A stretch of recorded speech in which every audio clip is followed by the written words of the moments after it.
Day 3, we sailed about 12 miles from Green Island to English Harbour.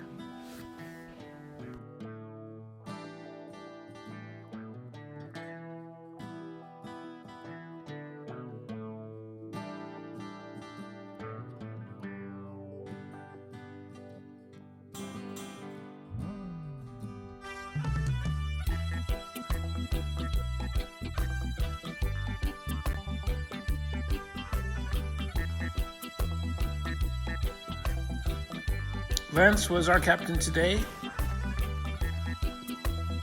He's a great captain. Most people were starting to get their sea legs under them.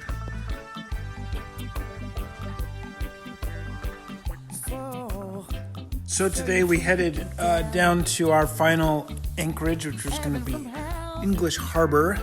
Blue skies from pain. Can you tell a green field from a coastal area? A smile from a veil.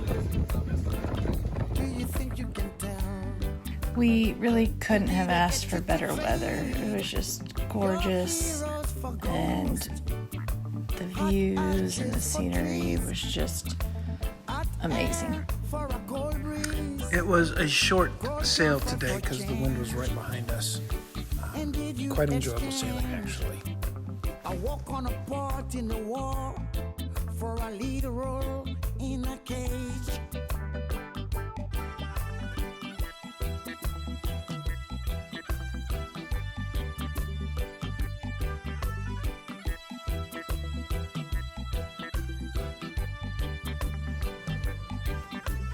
They say that sometimes flying fish will fly up into your boat. Anyway, I would love to see that happen because it would be a hoot and everybody would freak out. English Harbour, located on the southern tip of Antigua, was once an important British naval base. Presently, it is a lively boating center.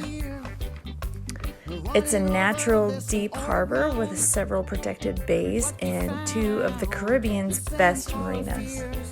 English Harbour got its name because the British Royal Navy used the harbour as its base of operations during the 18th century.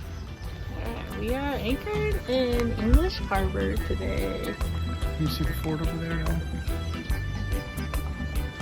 Isn't that nice, Antigua?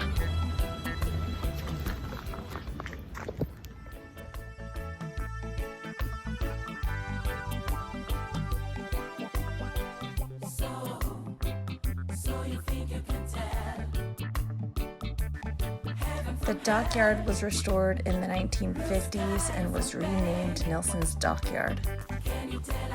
Nelson's Dockyard was named after Admiral Horatio Nelson, who was the hero of the Battle of Trafalgar. Anyway, I liked him. He had one arm. He was a nice-looking guy. That's not why I liked him. I just thought he was cool. If any of you have ever seen the movie Master and Commander, he's the writer of the book that Russell Crowe's character gives to the young boy to make him feel better after the young boy loses his arm in battle.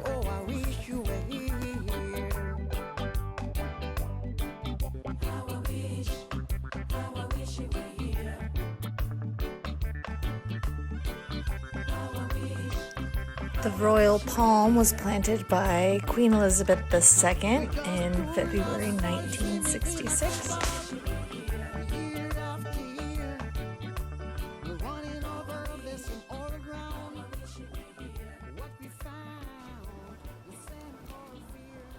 They still make sails at this sailmaker's.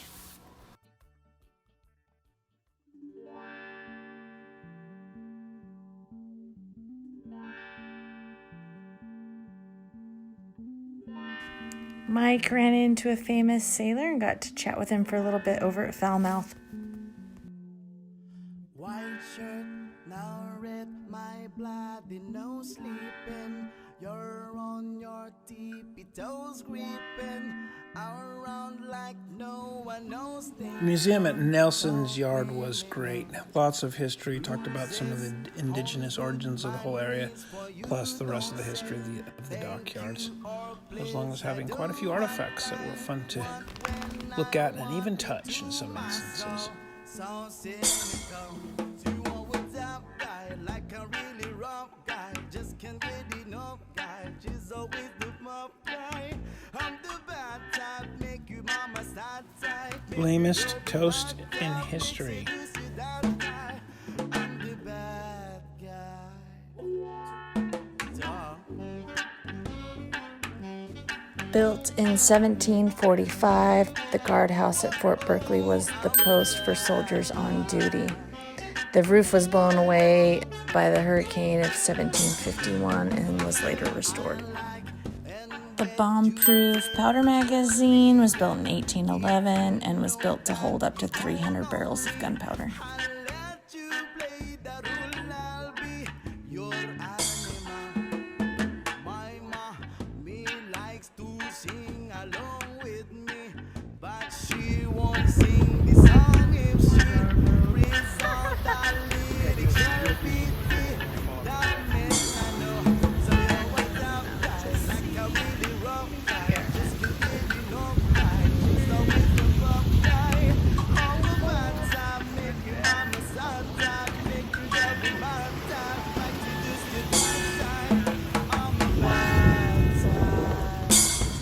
We wore green to be festive because it was St. Patrick's Day.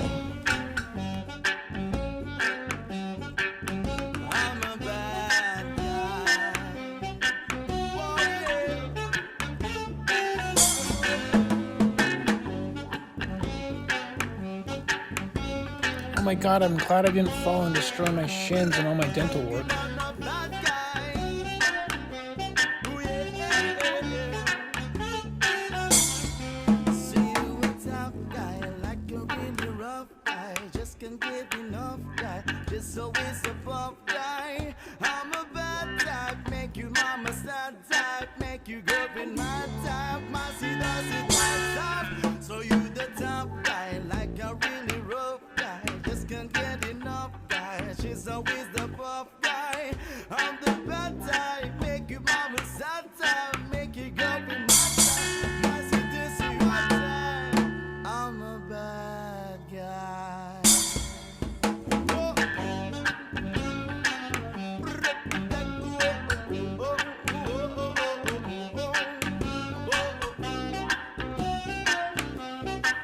Yay, Patrick came to rescue us many a time. He was glad to pick us up and ship us back to the ship.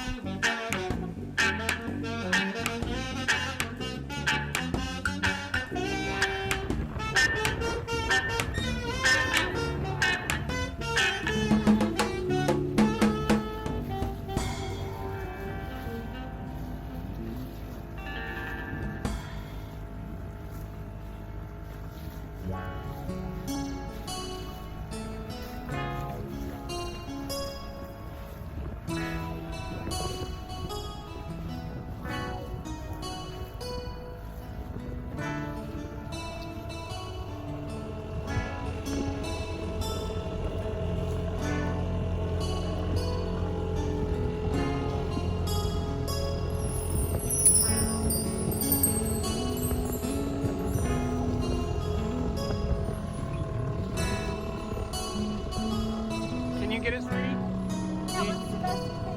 Alright. Kaylee. Turtle.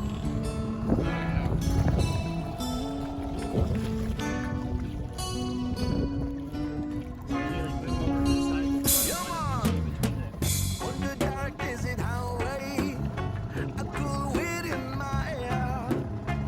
Arms me like colitas, rising up through the air. Up away.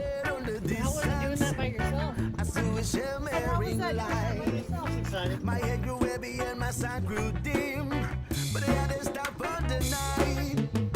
Then she stood on the doorway. I heard the mission bell, and I was thinking to myself, could this be heaven or this could be hell? And she left, but the Getting these pictures is really easy. Anybody could do it. Basically, you just throw your phone down into the ocean, and they pretty much shoot themselves.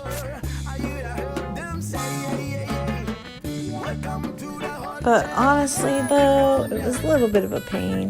The first time we went down, we were with this really cool turtle, and I got back up to check the footage, and the record wasn't on. So these cool videos we got of the turtles, Tom was free diving down to get them.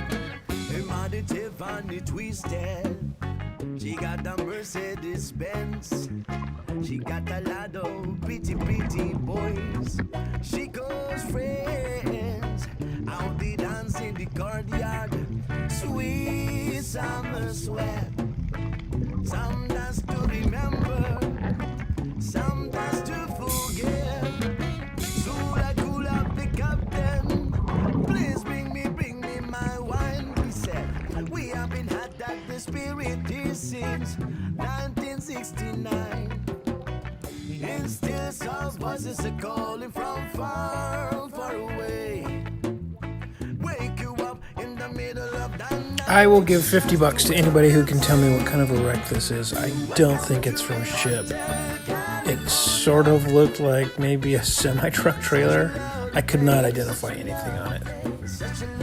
But it was down there, and it was garbage, and I thought the fish were making it home already.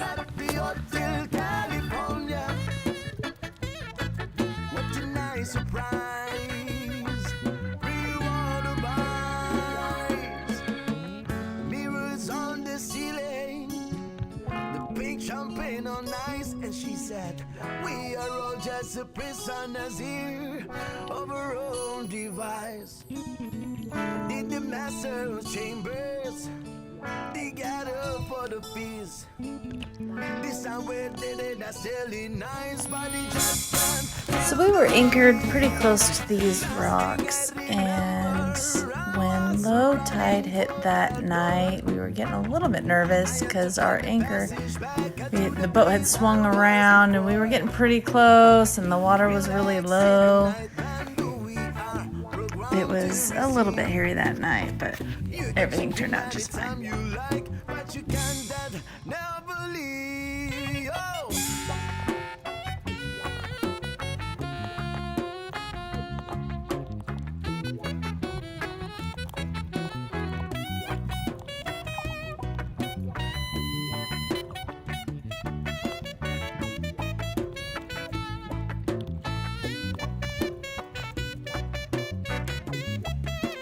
We all got cleaned up for that night and went out to dinner.